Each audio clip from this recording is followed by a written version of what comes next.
이슈 나비 효과로 다시 돌아왔습니다. 오늘의 주제부터 시작하기 전에 여러분 한번 이렇게 눈을 지그시 감아 보도록 하겠습니다. 앞이 어두컴컴하죠. 이제 눈을 뜨셔도 되는데 바로 현재 중국의 미래입니다. 어둠 속을 계속해서 걷고 있는 중국, 지금 어떤 상황인지 오늘의 주제 통해서 만나보도록 하겠습니다. 일단 중국 왜 이렇게 요즘 성장이 더딘지 봤더니 백은비 유진투자증권 애널리스트는 이렇게 4가지 이유로 정리를 했습니다. 먼저 첫 번째로는 계속해서 GDP 성장률이 둔화되고 있고, 두 번째로는 부채 비율이 너무 높아지고 있다. 세 번째, 지정학적 리스크인데 미국과 사이도 안 좋은데 최근에 동남아 쪽의 나라들이 점점 더 기술이 발전하다 보니까 대체제를 찾은 거죠. 그리고 네 번째로는 고령화가 계속해서 이어지고 있는데 산하 제한 정책을 폐지했음에도 불구하고 요즘 출생률이 계속해서 중국도 한국과 마찬가지로 하락하고 있다라는 점입니다. 4가지로 총 정리를 해봤습니다. 그래서 그동안 큰 기대를 모았던 중국의 리오프닝이나 단체 관광이 무려 6년 만에 풀린다라는 이야기에도 불구하고 반응들이 그래도 얼마나 이게 회복이 되겠어라는 시큰둥한 반응들이 이어졌습니다.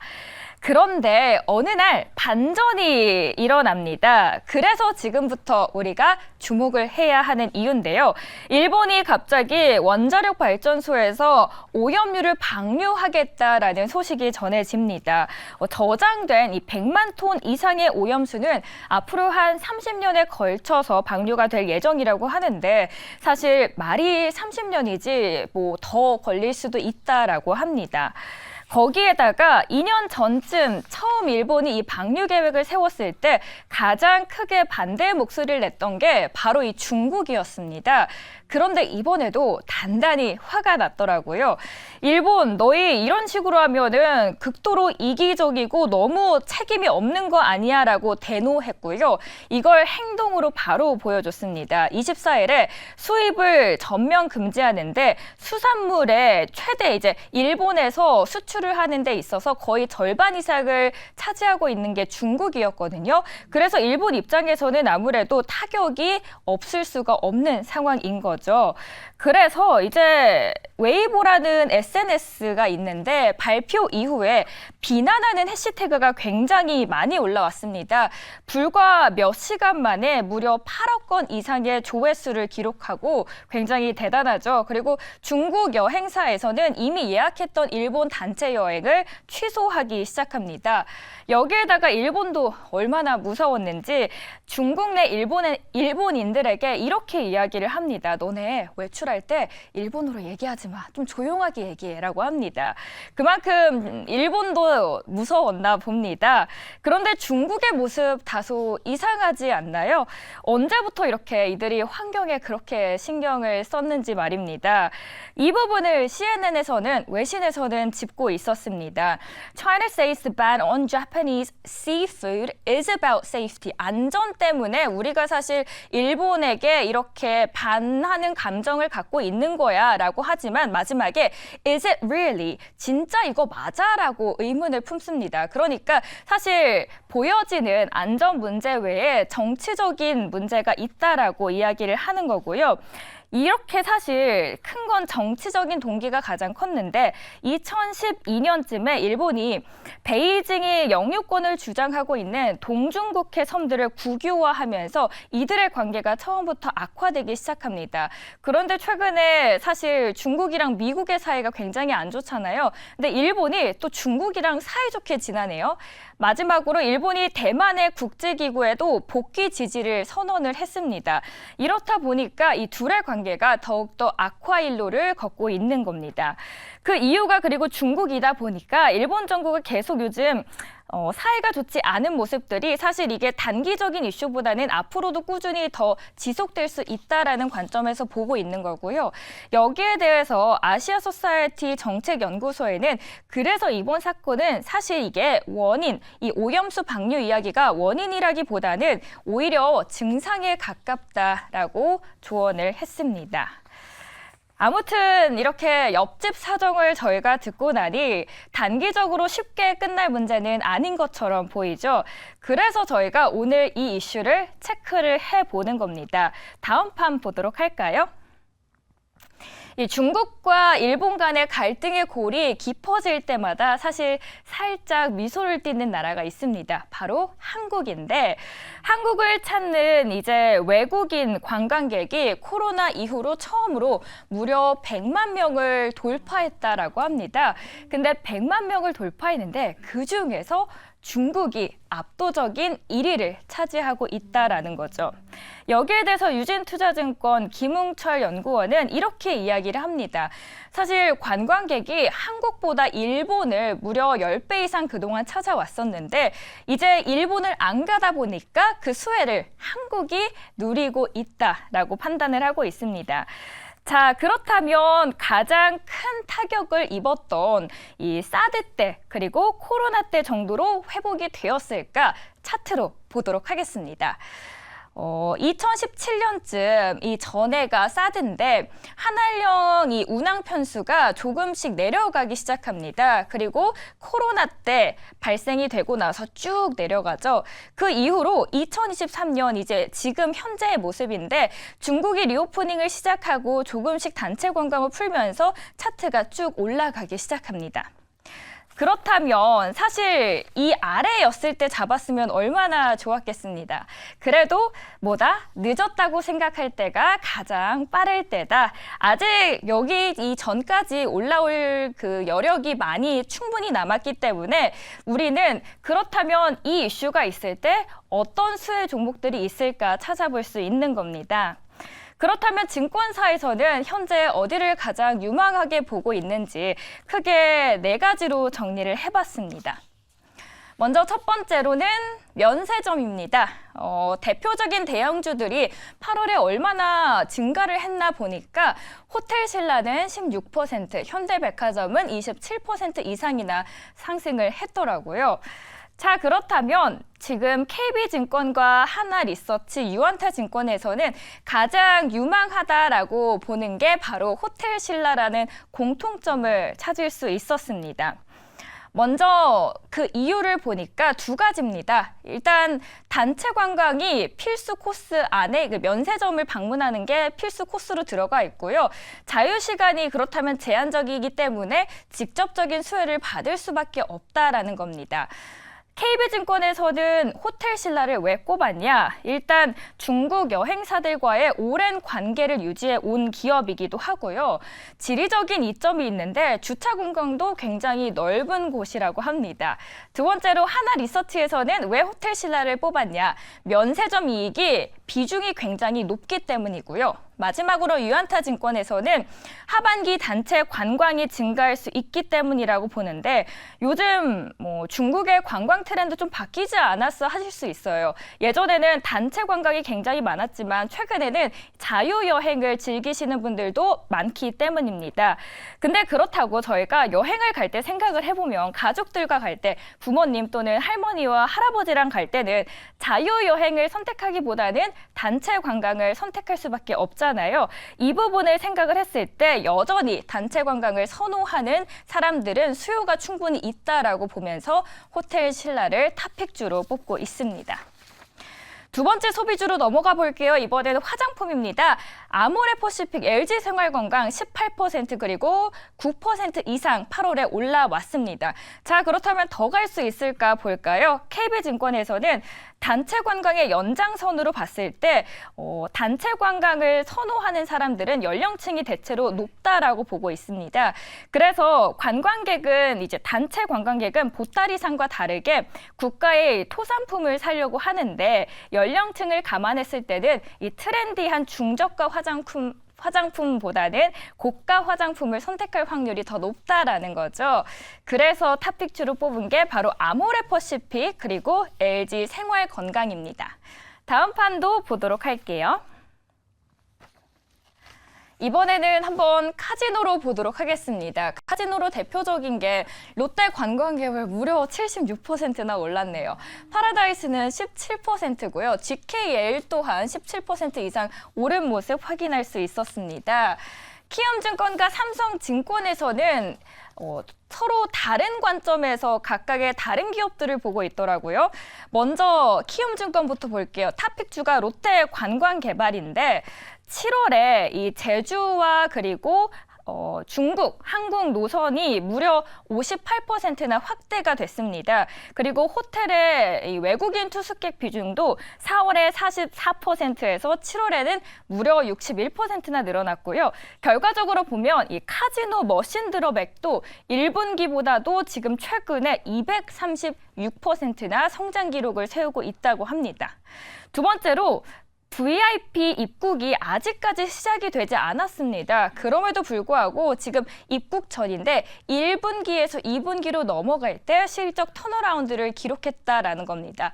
그렇다면 하반기 2023년에 중국 VIP가 들어오게 된다면 어떻게 될까요? 더 많은 이익이 날 수밖에 없겠죠.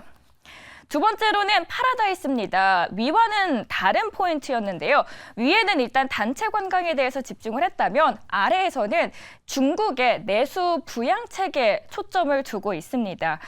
카지노 같은 경우에는 VIP가 주로 온다고 생각하면은 사실 단체 관광은 제한적이다 영향이라고 보고 있는데 그래서 과거 VIP의 카지노 수요를 보니까 가장 영향을 많이 받았을 때가 중국 정부의 규제가 다소 완화됐을 때 풀어줬을 때 이들이 더 많은 돈을 썼다 이겁니다. 그런데 이번에 중국에서 규제 완화를 통한 경기 부양 행보가 본격화되고 있고 그래서 민간 기업의 규제를 조금씩 풀어주고 있다라고 합니다. 그러다 보니까 앞으로 이들의 영업이익 전망을 32% 그리고 18%는 더 올라갈 수 있다라고 확인을 한 겁니다. 마지막으로 게임과 미용 의료기기도 한번 체크해 보도록 할게요. 일단 게임입니다. 넥슨 게임즈 제가 한때 갖고 있었던 종목이기도 한데 지금은 손실을 보고 팔았습니다. 아픈 손가락인데 여기 리포트 신한투자증권에서는 물어봅니다. 중국에서 한국산 게임 성과 기대할 수 있나라고 물어보니까 충분히 기대할 수 있다라고 이야기해요. 넷마블의 스톤에이지 IP로 개발했던 텐센트의 신석기 시대 그리고 스마트게이트 대표 서브컬처 게임인 에픽세븐도 모두 중국에서는 탑 10 안에 들고 있기 때문에 아직까지 한국산 IP 여전히 유효하다라고 합니다. 들고 있었어야 됐나 봅니다. 마지막으로 미용 의료기기입니다. 다울투자증권의 가장 픽은 파마리서치 그리고 클래시스인데 이 부분은 정부가 좀 뒷받침해주고 있기 때문이라고 포인트를 잡았더라고요. 보건복지부에서 외국인 환자 유치 목표를 2022년에는 25만 명에서 2027년이 될 때는 우리 70만 명을 목표로 하고 있어라고 했고요. 1분기에 외국인의 의료 업종 카드를 어디에 소비를 가장 많이 했는지 보니까 피부 그리고 미용 의료기기 성형외과가 가장 압도적으로 많았습니다. 성형외과와 피부과가 무려 50% 이상이었고요. 소비도 지금 전년 동기 대비해서는 무려 3배나 증가하고 있다라고 합니다. 자, 이렇게 증권가에서 어디를 가장 유망하게 보고 있는지 제가 한 5개 섹터로 정리를 해봤네요. 지금부터 여러분 제가 고백할 게 있습니다. 제 발에 굳은 살이 단단하게 배겼는데 일주일 동안 제가 열심히 발로 뛰었기 때문입니다. 다음 판 보도록 할게요. 지원이가 발로 뛰는 코너, 베일에 숨겨진 고수들의 이야기들을 한번 들어보는 시간입니다. 총 3분으로 한번 추려봤습니다. 첫 번째 질문을 이렇게 드려봤어요. 중국 리오프닝 오염수 수에 어느 정도로 예상하십니까? 라고 여쭤봤더니 첫 번째 A 전문가는 중국인의 입장에서 사실 가깝고 좀 잘 사는 나라 어디 갈까 생각했을 때는 일본이랑 한국인데 지금 일본 쪽이 막혀 있다 보니까 남은 선택지는 사실 한국밖에 없다. 그래서 일본이랑 갈등이 앞으로도 쭉 될 거기 때문에 한국으로서는 수혜가 꽤 클 것이다라고 이야기를 합니다. B 전문가는 오염수 방류로 인한 반사수의 가능, 좀 성의 없다고 처음에 느꼈는데 그래서 길게 이야기를 해달라고 뒤에서는 이야기를 했습니다. 세 번째로는 C 전문가입니다. 사드 이전의 회복은 불가능할 것이다라고 이야기를 했지만 두 가지 이유를 들었는데 중국 내에서 자국 기업, 그러니까 중국 내에서의 기업도 굉장히 경쟁력이 강해지고 있기 때문이고, 두 번째로는 일단 부동산 위기 우리가 안 짚고 넘어갈 수 없기 때문에 이로 인한 구매력이 저하됐다라는 포인트를 잡더라고요. 두 번째로, 그러면 사드와 비교할 때 그때 상승분까지 가능합니까? 라고 다른 분들께도 여쭤봤어요. A 전문가는 종목마다 좀 다릅니다. 가능한 건 글로벌 텍스프리 호텔신라, 그리고 불가능은 아모레와 LG 생활건강인데, 이 차이를 보면 아래에서는 아무래도 K뷰티 쪽이죠. 가능하다라고 본 거는 면세점 쪽입니다. 두 번째로는 비전문가, 경기 회복에 따라서 1년에서 2년 후까지는 그래도 우리가 수혜를 볼 수 있다라고 바라보고 있고요. C전문가, 미국이랑 일본의 이 틀어진 관계에서 우리가 반사 효과를 기대할 수 있는데, 오히려 한국에 대한 유화적인 접근을 기대하면서 직접적인 타격을 입었던 콘텐츠랑 게임을 유망하게 봐도 되겠다라는 희망적인 접근을 해봅니다. 다음 질문은 이랬습니다. 섹터, 그럼 우린 사실 섹터가 궁금하잖아요. 어디를 보면 될까? 가장 유망한 종목으로는 A 전문가는 앞서서 저희가 면세점 이야기를 했는데, 글로벌 텍스프리, 롯데관광개발, 호텔신라 거의 다 면세점 쪽을 유망하게 보고 있었고요. B 전문가도 글로벌 텍스프리처럼 면세점 쪽도 보고 있는데, 다만 달라진 거는 아모레퍼시픽처럼 K뷰티 종목들도 담겨 있더라고요. SK2의 불매운동의 반사 수혜를 받을 수 있기 때문이고, 오히려 아이패밀리 SC는 지금 롬앤 화장품이 굉장히 큰 인기를 끌고 있는데, 색조 화장품에 대한 기대감이 반영될 수 있다라고 봅니다. 그리고 롯데관광개발은 저희가 앞서서도 브리핑을 해드렸죠. 마지막으로 C 전문가는 콘텐츠랑 그리고 엔터 쪽을 보고 있습니다. 게임도 물론 포함이 되어 있는데, 스튜디오 드래곤 뉴가 있었고요. 엔터 쪽으로는 3사가 다 있습니다. 그리고 게임은 위메이드와 넥슨 게임즈가 있네요. 여기까지는 그러면 단기적으로 봤을 때 우리가 수익을 좀 볼 수 있다. 장기적으로 그러면 다른 섹터들도 있나요? 한번 여쭤봤습니다.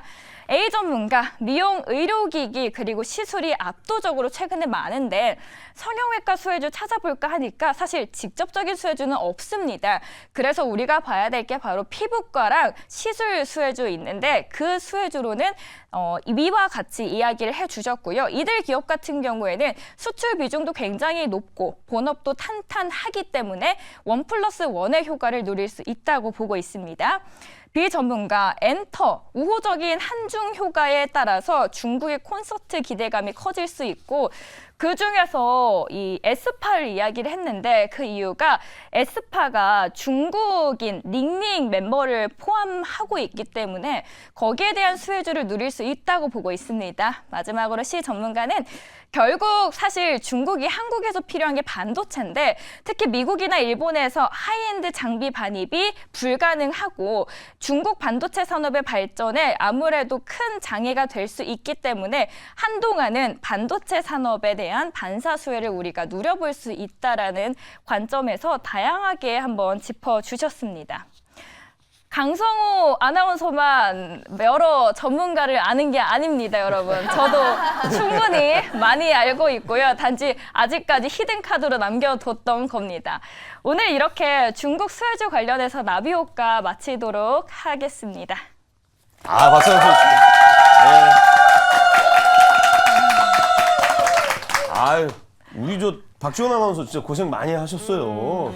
이거 정말로 굳은 살 안 베길래 안 베길 수가 없습니다. 네. 궁금한 게, 네. 전문가 ABC가 누구예요? 박근우 매니저님 있죠? 여기 박근우 매니저님 있죠? 뭐 들어가 있을 것 같아요. 전혀 전화 안 오던데요, 저한테? 네. 병원에 쓰러져 계셨습니다. 예. 어쩔 수 없이 다른 외부 전문가들과 믹스 매치를 한번 해봤고요. 네. 사실 해리 씨가 얼마 전에 콘서트를 중국으로 다녀오셨잖아요. 그래서 현지의 분위기를 좀 알려주실지 않을까 질문을 해보고 싶었어요.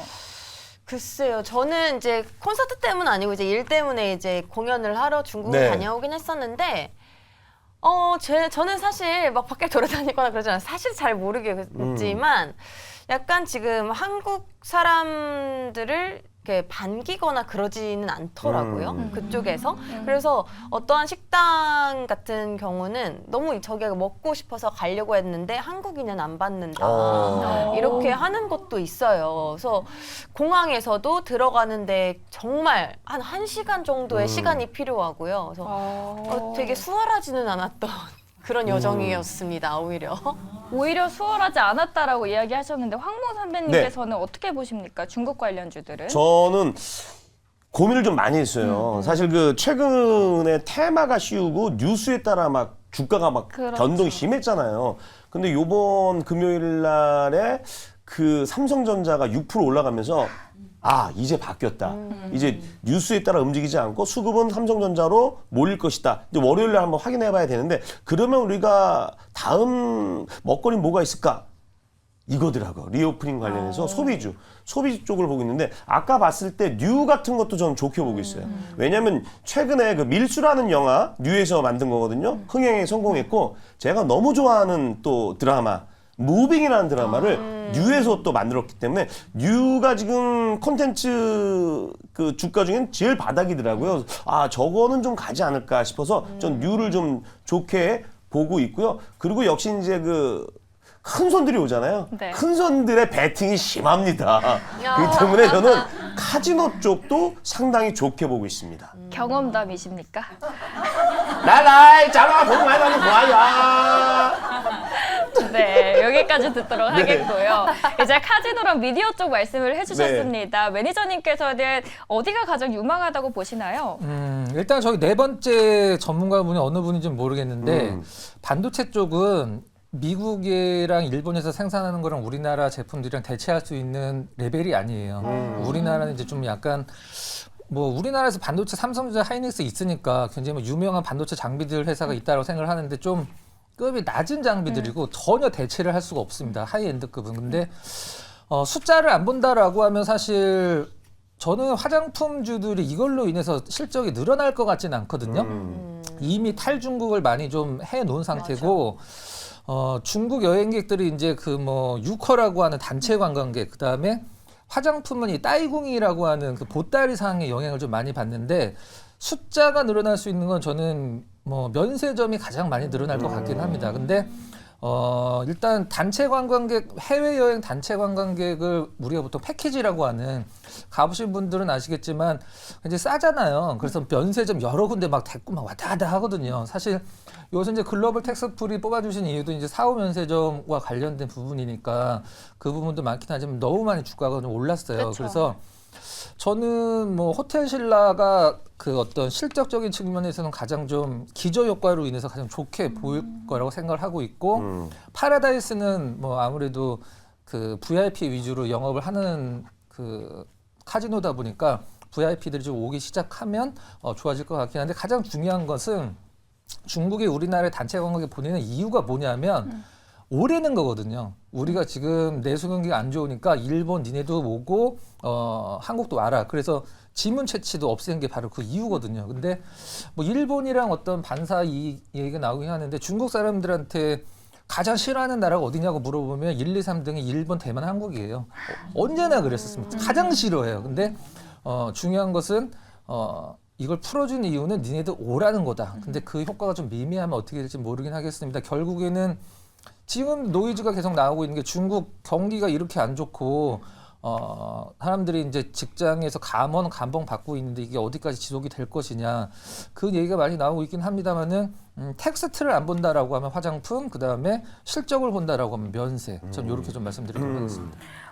그렇다면 지금 포텐의 비중을 어느 정도로 배분을 하면 좋을까요? 면세점이랑 화장품 말씀을 해주셨거든요. 네, 지금 들어간다라고 하면은 뭐 면세점 쪽에서 저는 화장품은 좀 약간 늦었다라고 생각을 합니다. 근데 뭐 저기 상한가를 갖던 코리아나나 이런 기업들 말고 뭐 코스맥스나 이런 기업들, 저희가 4월 달에도 얘기를 했잖아요. 네. 화장품은 무조건 코스맥스만 보자. 굉장히 많이 갔죠. 근데 저는 뭐 호텔 신라나 어떤 파라다이스 쪽을 담는다라고 하면은 저는 한 15%에서 10%? 제 기준에서.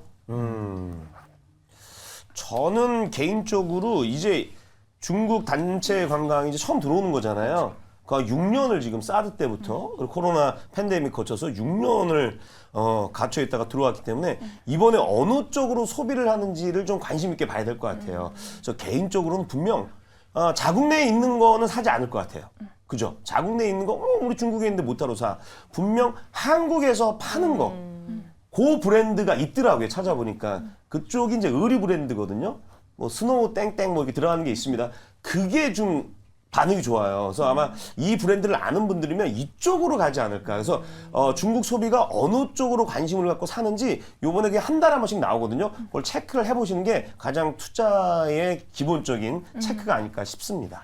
예. 그 부분도 체크를 하면 좋겠고 네. 그리고 화장품은 이미 많이 올랐다라고 매니저님께서 말씀을 해주셨잖아요. 그래서 오히려 저는 미용 의료기기 쪽도 많은 네. 수요가 나타나고 있으니까 전망이 꽤 밝다라고 느꼈거든요. 준비를 하면서 어떻게 보셨을까요? 뭐 클래시스 같은 기업들이 돈 버는 것은 기계를 팔기도 하지만 사실 그 팁으로 이제 사람마다 바꿔야 되니까 뭐 100만 원 막 넘게 시술비가 들어가잖아요. 근데 코스닥에 우리나라 그 피부 미용 회사 굉장히 큰 그 프랜차이즈 회사를 관리하는 기업이 있어요. 동네마다 그 피부과가 하나씩은 있을 정도로 큰. 네. 근데 뭐 별로 잘 안 움직이더라고요. 뭐 종목명을 말씀해 달라고 얘기를 할 수는 있는데 좀 너무 작아갖고. 근데 뭐 나쁘지 않은 선택이라고 생각을 합니다. 근데 뭐 지금 최근에 뭐 하이로닉이나 클래시스나 뭐 이루다나 이런 기업도 움직이고는 있긴 한데 정말 가장 빠르게 성장하는 기업이 지금 장외 시장에서 지금 상장 녹화하고 있는 기업이 하나가 있어요. 그 텐서마라는 그 레이저 하는 지금 장외 시장에서 엄청난 붐을 지금 일으키고 네. 있습니다. 혜리 씨 아시죠? 텐서마라는 네, 알죠, 알죠. 그 클라라 씨가 그 네, 모델하고 네, 네. 있거든요. 지금 그 기업이 장외 시장에서 가장 돌풍 일으키고 있는 기업입니다. 네. 매니저님도 해보셨습니까? 피부가요? 남자는 그런 걸 하지 않습니다. 네.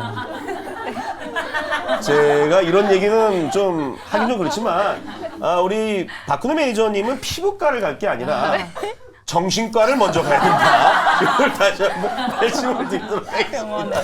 근데 그 텐서마라는 거 진짜 좋은 게 네. 제가 아는 분이 그거 만드신 거거든요. 네. 그래서 그 선생님이 이제 원장님이신데 네. 지금 그 전 세계적으로 그 기업이 들어가 있고 네. 굉장히 지금 붐을 일으키고 있는 걸 지금 저도 알고 엄청나게 있어요. 확장을 하고 있습니다. 네. 야, 역시 또 해리 씨는 이게 미용. 참고로 텐서마는 좀, 회사 이름이 아니고 기계 네, 이름입니다. 기계. 그래요. 예.